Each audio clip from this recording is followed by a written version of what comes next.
Hello दोस्तों, आज हम करेंगे हरियाणा पुलिस ग्राम सचिव या फिर एसएससी के किसी भी एग्जाम की तैयारी कर रहे हो तो उसके लिए मॉक टेस्ट बहुत ज़रूरी है। क्योंकि टेस्ट देने से हमें पता चल जाता है कि हम कितने समय में कितने क्वेश्चन कर सकते हैं और हम किस सब्जेक्ट में कमज़ोर होता है कि हम उसकी बेहतर तैयारी करके अपना सिलेक्शन पास के। तो टेस्ट जरूर देकर देखें और सिलेक्शन लेना है तो आप 90 में से कितने क्वेश्चन ठीक कर सकते हो उसे कॉमेंट जरूर करना।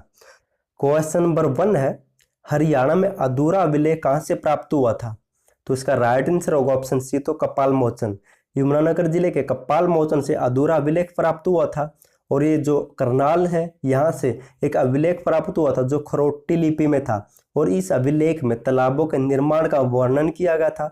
और वो जो पेहेवा है यहाँ से मिहिर बोझ से संबंधित एक अभिलेख प्राप्त हुआ था। नेक्स्ट है दोस्तों, क्वेश्चन नंबर 2 है, कुषाण कालीन सोने व तांबे के सिक्के कहाँ से प्राप्त हुए थे? दोस्तों ये ऑप्शन शायद गलत दिए हैं। ये कुषाण कालीन सोने व तांबे के सिक्के कहाँ से प्राप्त हुए थे? तो ये मिथाथल, इनकी भिवानी के मिथाथल से प्राप्त हुए थे। लेकिन अगर इन ऑप्शन में से जाया जाए तो खोखरा कोट आपको ठीक करना होगा। लेकिन असलियत में ये भिवानी के मिथाथल से प्राप्त हुए थे। और इन खोखरा कोट से क्या प्राप्त हुआ था? तो यहाँ से प्राप्त हुआ था योद्धाकालीन सिक्के और इंडो ग्रीक सिक्के यहाँ से प्राप्त हुए थे। और दोस्तों ये दौलतपुर क्या है, यहाँ से मिट्टी की मोहरें प्राप्त हुई थी। और ये जो सोनीपत है दोस्तों, इस सोनीपत से क्या प्राप्त हुआ था? अगर आपको याद हो तो याद करना। तो सोनीपत से प्राप्त हुआ था दोस्तों हर्षकालीन ताम्र मुद्राएं प्राप्त हुई थी सोनीपत से। नेक्स्ट है क्वेश्चन नंबर 3 है, कोहिनूर पत्थर के संपादक कौन थे? तो जो भी कोहिनूर पत्थर था इसके संपादक कौन थे? तो इसका राइट आंसर होगा ऑप्शन डी, तो बाल मुकुंद गुप्ता इसके संपादक थे। और इसके 2 और पत्थर है जो एसएससी पूछ चुकी है, जैसे शिव शंभू के चिट्ठे हो गया और भारत मित्र। दोस्तों ये भी आप याद रख सकते हैं, भारत मित्र। नेक्स्ट है क्वेश्चन नंबर 3 है, वीर शिकारगढ़ वन्य जीव अभ्यारण्य कहाँ पर स्थित है? तो ये वन्य जीव अभ्यारण्य कहाँ पर स्थित है? तो इसका राइट आंसर होगा ऑप्शन है, तो ये पंचकुला जिले में स्थित है दोस्तों। और जींद जिले में क्या है? तो जींद जिले में है बीरबारा। और रेवाड़ी में क्या है? तो नाहर वन्य जीव अभ्यारण्य है। नेक्स्ट है क्वेश्चन नंबर नेक्स्ट, 2 तरफ से माउंट एवरेस्ट फतेह करने वाली महिला कौन थी? तो इनमें से 2 तरफ से माउंट एवरेस्ट को फतेह करने वाली कौन सी महिला है? तो इसका राइट आंसर होगा ऑप्शन सी, तो अनीता कुंडू। और ये अनीता कुंडू हिसार के फरीदपुर गांव से बिलोंग करती है। और हाल ही में अनीता कुंडू को 2020 का जो एडवेंचर से संबंधित अवार्ड होता है तेंजिंग नॉर्वे अवार्ड मिला है। नेक्स्ट है, खिलाड़ी राममेर का संबंध कौन से खेल से है? तो खिलाड़ी राममेर का संबंध कौन से खेल से है दोस्तों? तो ये कबड्डी से बिलोंग करते हैं। और दोस्तों हॉकी में 2 नाम पर चर्चित है, एक तो है रानी रामपाल दोस्तों, एक सविता पुनिया। रानी रामपाल ये सिरसा कुरुक्षेत्र के शाहबाद से बिलोंग करती है। और टोक्यो ओलंपिक में ये कप्तान बनाई गई है महिला टीम की। और सविता पुनिया को उप कप्तान बनाया गया है। नेक्स्ट है, अंतरिक्ष अभियान की इनकी जो भी अंतरिक्ष अभियान में कल्पना चावला की मृत्यु हुई थी तो वो कब हुई थी? तो इसका राइट आंसर होगा ऑप्शन है, तो 1 फरवरी 2003 को इनकी मृत्यु हुई थी। और इन्हीं के नाम पर करनाल में कल्पना चावला मेडिकल कॉलेज भी बनाया गया है। नेक्स्ट है, पूर्व मुख्यमंत्री बनारसी दास गुप्ता द्वारा कौन से समाचार पत्र का संपादन किया गया था? तो कौन से समाचार पत्र का संपादन किया गया था बनारसी दास गुप्ता के द्वारा? तो हरियाणा केसरी का। और दोस्तों आप कमेंट जरूर करना आपको वीडियो कैसी लगी और चैनल को सब्सक्राइब जरूर कर देना। क्वेश्चन नंबर 9 है, हरियाणा वन विकास निगम की स्थापना कब हुई है? तो हरियाणा वन विकास निगम की स्थापना कब हुई है? तो इसका राइट आंसर होगा ऑप्शन सी, तो 1989 में। और दोस्तों ये 1972 क्या है? तो इससे रिलेटेड एक क्वेश्चन याद आता है, हरियाणा में रोडवेज का राष्ट्रीयकरण या परिवहन राष्ट्रीयकरण किया गया था, ये भी आप याद रख सकते हैं। नेक्स्ट है क्वेश्चन नंबर 10 है, लाट बाग या क्रांतिकारी पार्क कहाँ पर स्थित है? तो इसका राइट आंसर क्या होगा? तो ऑप्शन डी, हिसार जिले में स्थित है दोस्तों। और हिसार में हाल ही में देश की पहली गधी के दूध की डेयरी भी स्थापित की गई है। अगर आप करंट अफेयर की वीडियो नहीं देखते तो डेली देखें, क्योंकि मैं उसमें करंट अफेयर के साथ हरियाणा जी को मस्त तरीके से करवाता हूँ। क्वेश्चन नंबर 11 है, हरियाणा की किस फिल्म को राष्ट्रीय पुरस्कार प्राप्त हुआ था? तो हरियाणा की किस फिल्म को राष्ट्रीय पुरस्कार प्राप्त हुआ था दोस्तों? तो इसका राइट आंसर होगा ऑप्शन है, तो लाडो बसंती को राष्ट्रीय पुरस्कार प्राप्त हो चुका है। क्वेश्चन नंबर 12 है, बौद्ध भिक्षु लोमचारिया हरियाणा के किस स्थान पर निवास किया था इन्होंने? तो 21 स्थान पर निवास किया था इन्होंने। तो इसका राइट आंसर क्या होगा? तो ऑप्शन बी, तो अगरवा में पर इन्होंने निवास किया था दोस्तों। और अगरवा में एक 100 करोड़ रुपए की लागत से महालक्ष्मी काव्य मंदिर बनाया जाएगा।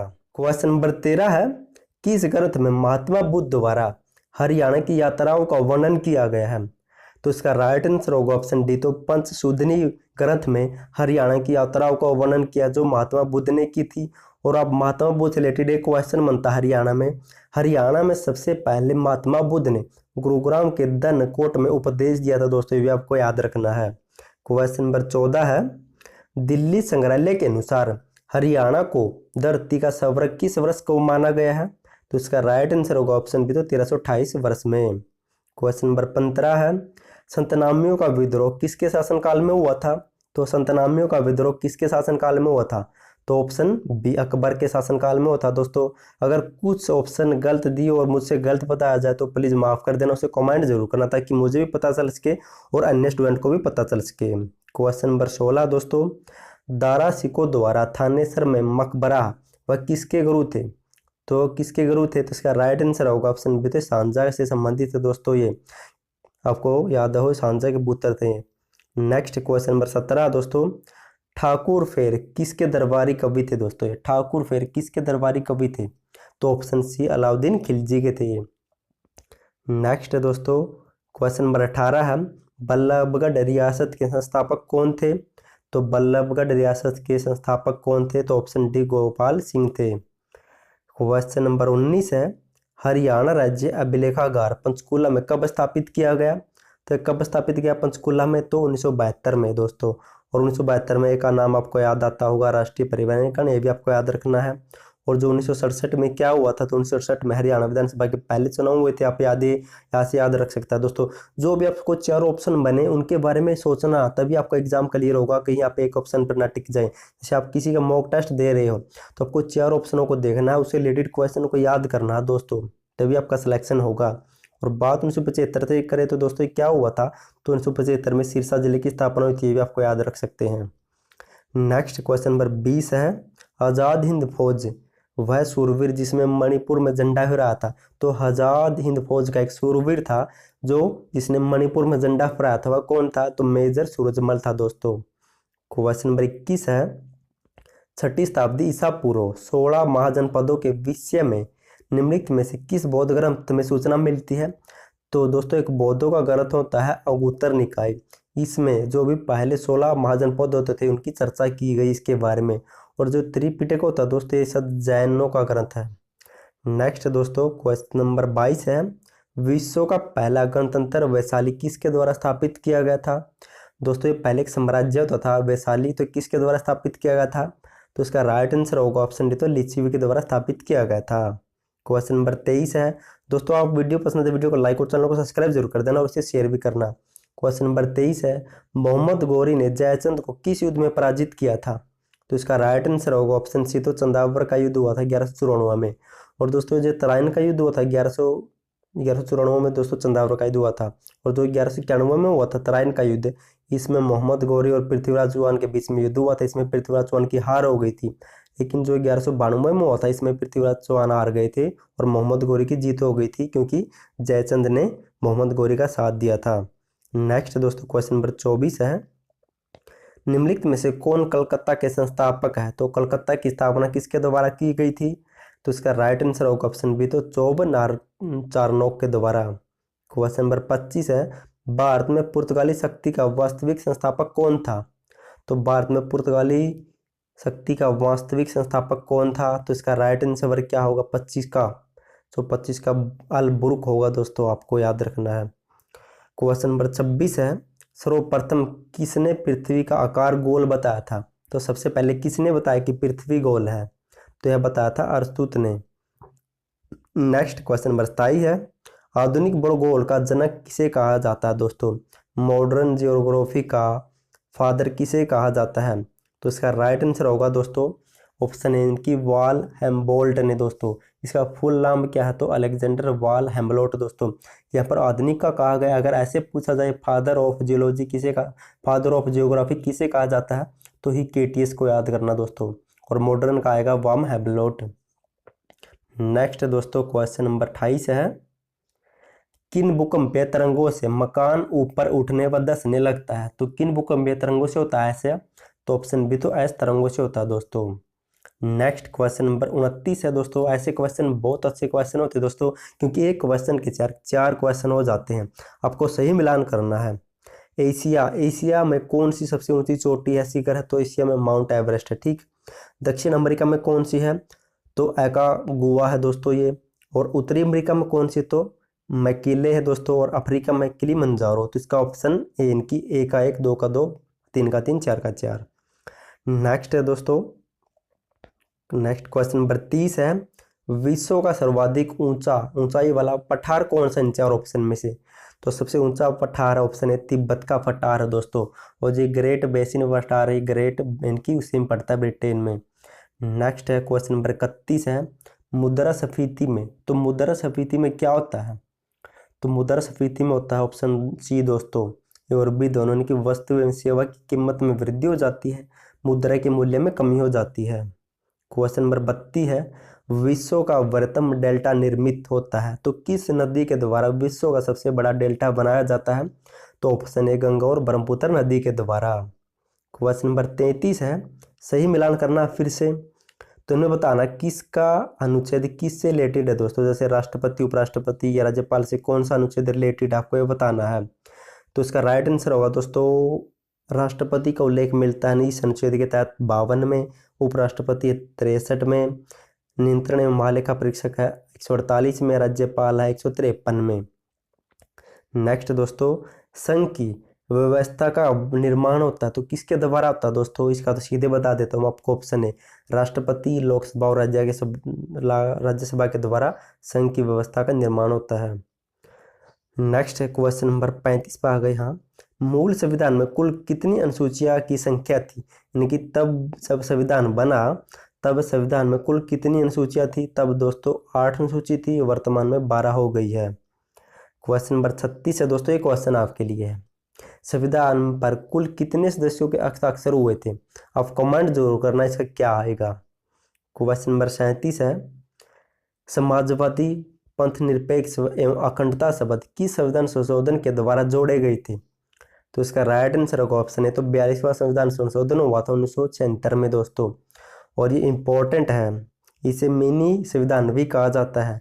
और ये जो 61वां संविधान संशोधन था 1989 में हुआ था, इसमें क्या किया गया था कि जो भी वोट गिरने की उम्र होती है उसे 21 से घटाकर 18 किया गया था, ये भी पूछा जा चुका है।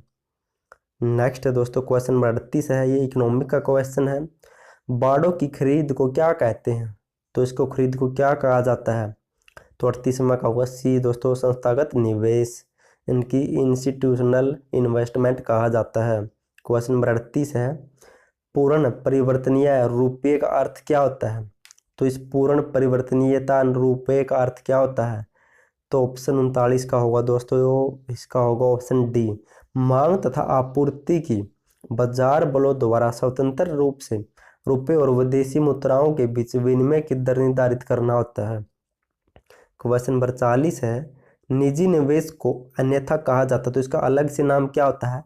तो इसे कहा जाता है दोस्तों डी, प्रेरित निवेश भी कहा जाता है इसे, इनकी इंडकस्ट इन्वेस्टमेंट। क्वेश्चन नंबर 41 दोस्तों, हिंदी क्वेश्चन आ गए और इंपॉर्टेंट दोस्तों, एक बात और कह दूं आपको, हिंदी में आप हल्के में मत लेना, क्योंकि हिंदी आपका सिलेक्शन रुकवा सकती है। और जो बच्चा हिंदी की अच्छी तरह से तैयारी करता है तो उसका सिलेक्शन करवा भी सकती है, क्योंकि हिंदी का लिमिट में सिलेबस है, लेकिन जो अन्य का है उसका लिमिट में सिलेबस नहीं है दोस्तों। क्वेश्चन नंबर 41 है। उच्चारण में वायु प्रेषक की दृष्टि से व्यंजनों के कितने भेद होते हैं? तो इसका राइट आंसर होगा ऑप्शन बी, तो 2 भेद होते हैं। खटमल शब्द क्या है? पुल्लिंग है, स्त्रीलिंग है या उभयलिंग है दोस्तों? तो इसका राइट आंसर क्या होगा? तो 42 में का होगा दोस्तों ए, ये पुल्लिंग है खटमल। क्वेश्चन नंबर 43 है। इनमें से कौन सा शब्द स्त्रीलिंग है? तो खाट शब्द दोस्तों स्त्रीलिंग है। क्वेश्चन नंबर 44 है। निम्न में से कौन सा शब्द कालवाचक अव्यय है? तो इनमें से कौन सा शब्द कालवाचक अव्यय है? तो 44वां का ए, अब ऐसी बात नहीं होगी, ये कालवाचक अव्यय है। क्वेश्चन नंबर 45 है। जहाँ लोगों का मिलन होता है तो क्या कहलाता है दोस्तों? तो उसे कहते हैं सम्मेलन, क्योंकि सम्मेलन में कई लोगों का मिलन होता है, ऐसे बातचीत की जाती है। क्वेश्चन नंबर 46 है। अपना किया पाना, तो मुहावरे का अर्थ क्या दोस्तों? तो साना जैसा करना वैसे बनना, यानी कि कर्म का फल भोगना पड़ता है। सम्मति इनकी सम्मति का संधि विच्छेद कीजिए। तो इसका क्या होगा, तो 47 का होगा डी, इनकी सत प्लस में मति दोस्तों, क्योंकि यहाँ पर जो भी अलंत है ये न में बदल जाएगा। क्वेश्चन 48 है, चारपाई पर भाई साहब बैठे हैं। अच्छा, तो इस वाक्य में चारपाई शब्द किस कारक में है, तो ये तो राइट होगा दोस्तों। जैसे कर्ता ने कर्म को करण से संप्रदान के लिए अपादान से अलग होना, अधिकरण में पर, इनकी चारपाई पर, तो अधिकरण होगा दोस्तों, इसमें ऑप्शन डी होगा। 49 से दोस्तों कंप्यूटर के क्वेश्चन आ गए हैं। वर्चुअल मेमोरीज, तो वर्चुअल मेमोरी क्या होती है आपको ये बताना है। तो इसका राइट आंसर होगा ऑप्शन सी। तो इनकी analysis of extra large memory होती है दोस्तों। अगर कुछ इंग्लिश पढ़ते हुए दिक्कत आ जाए तो प्लीज़ इग्नोर कर देना उसे। क्वेश्चन नंबर 50 है, ए नेम और number use to identify a storage location device. तो क्या होता है दोस्तों वो आपको बताना है। तो ऑप्शन सी एन एड्रेस, इनकी एक नंबर और नेम को जब आइडेंटिफाई किया जाता है लोकेशन में डिवाइस में तो वो एड्रेस होता है। क्वेश्चन नंबर 51 होता है, check disk commanded is use to, तो इसे किसके लिए उपयोग किया जाता है। तो ऑप्शन डी ऑल ऑफ वो दोस्तों आप पढ़ सकते हैं। What is the full form क्या होती है, NIC। तो इसकी फुल फॉर्म होती है दोस्तों, ऑप्शन क्या होगा इसका, ऑप्शन बी होना चाहिए साधा, option B, network interface card दोस्तों, इंटरफेस कार्ड दोस्तों। क्वेश्चन नंबर नेक्स्ट 53 है दोस्तों, क्या है 53, हाँ, व्हाट डज कंट्रोल प्लस में क्या दबाया जाए कि की इफेक्ट होता है। तो इसका क्या होगा, तो ऑप्शन 53 का भी बी होगा, इनकी सब सेपरेट। नेक्स्ट दोस्तों ये पुराना हो चुका है, ये भी आपके लिए इंपॉर्टेंट नहीं है दोस्तों, ये भी पढ़ सकते हैं। जस्टिस SS बोबडे भारत के कौन से मुख्य न्यायाधीश बने थे। तो ये बने थे दोस्तों 47वें नंबर के बने थे। नेक्स्ट है दोस्तों, ये भी पुराना हो चुका है, ये भी इंपॉर्टेंट नहीं है। नेक्स्ट दोस्तों ये पढ़ सकते हैं। वैसे निम्नलिखित पत्रकारों में से किसने national award for excellence journalism 2019 जीता। तो ये तो किसने जीता था 2019 का, तो इसका होगा ऑप्शन बी, रंजना नारायण ने जीता था दोस्तों। और 2019 जलवायु परिवर्तन प्रदर्शन सूचकांक में भारत का क्या रैंक आया था, तो भारत आया था 9वें रैंक पर। दोस्तों इस क्वेश्चन को आप बताना मुझे नहीं आता, सिंपली कह देता हूँ आपको, ऐसे पढ़ लेता हूँ। 12 मीटर का ऑप्शन तो बता दूंगा, लेकिन आप अगर एक्सप्लेन कर सकते तो प्लीज़ कर देना। 12 मीटर का ब्रास स्केल 0 डिग्री केल्विन पर सही गणना करता है। ब्रास की रैखिक अभिव्यक्ति का कोफिशिएंट 2 × 10⁻5 डिग्री सेल्सियस है। तो 12 मीटर 27 डिग्री सेल्सियस पर 75 सेंटीमीटर का अध्ययन करता है। तो 27 डिग्री पर वास्तविक वायुमंडल दबाव क्या होगा। तो इसका राइट आंसर होगा ऑप्शन है, तो 75.04 होगा दोस्तों। अगर आपको इसका आंसर बताओ तो एक्सप्लेनेशन कर देना। क्वेश्चन नंबर 60 है, प्रतिवर्ती सोखना, तो इसे क्या कहते हैं। रिसीवेबल एडसोर्प्शन, तो इसे क्या कहते हैं दोस्तों। तो इसका राइट आंसर होगा ऑप्शन सी, तो इनकी बोथ आएगा दोस्तों इसमें। ना दोस्तों गलत गलत गलत, तो ऑप्शन बी आएगा, फिजिकल एडसोर्प्शन कहते हैं दोस्तों इसे। 61 है, इनमें से कर्परस क्या है। तो क्यूपरस है दोस्तों, इनमें से क्यूपरस क्या है। तो क्यूपरस क्या है दोस्तों, इसका तो आप पता होगा, शायद आप बता सकते हैं। तो क्यूपरस किसे कहा जाता है, तो क्यूपराइट को कहा जाता है दोस्तों। नेक्स्ट है 62वां है, कोई आदमी अपने से 40 सेंटीमीटर दूर रखी वस्तु को नहीं देख पाता तो उसको कितनी शक्ति की लैस की सलाह दी जाती है। तो उसे कितनी शक्ति की लैस की सलाह दी जाती है दोस्तों, ऐसे क्वेश्चन बन सकते हैं। अपने कलर का पेपर देखा होगा, वहाँ पर क्या क्या पुट किया था पता ही नहीं। क्वेश्चन नंबर 62 का होगा -2.5 डायमीटर की दोस्तों। क्वेश्चन नंबर 63 है, यंग दोहरे स्लेट प्रयोग में अगर स्लेट की चौड़ाई 1:9 में है तो तीव्रता का अनुपात अधिकतम करने के लिए उस पर काम होगा। तो क्या होगा, कितनी तीव्रता से काम होगा। तो इसका क्या होगा ऑप्शन, तो इसका राइट आंसर होगा ऑप्शन सी, तो 1/4 होगा। वह कानून जो विद्युत के बीच के बल को नियंत्रित करता है तो इसे क्या कहा जाता है। तो इसे क्या कहा जाता है, तो इसका होगा ऑप्शन बी, इनकी कोलम्ब लॉ कहा जाता है दोस्तों। क्वेश्चन नंबर 65 है, चार्जों ने पर किसी स्थान पर इलेक्ट्रिक तीव्रता 1 है तो वह कौन सी राशि होती है। तो उसे कहा जाता है ऑप्शन बी, सदिश राशि कहा जाता है, इनकी वेक्टर क्वांटिटी। क्वेश्चन नंबर 66 है, ब्रेड मॉडल्स क्या है। ब्रेड मोल्ड्स क्या है दोस्तों, इसका बताना आपको। ऑप्शन बी है कवक का होता है। दोस्तों अगर आपको वीडियो पसंद है तो वीडियो को लाइक और चैनल को सब्सक्राइब जो कर देना। आपको ऐसे ही मॉक टेस्ट मिलते रहेंगे। Thank you so much.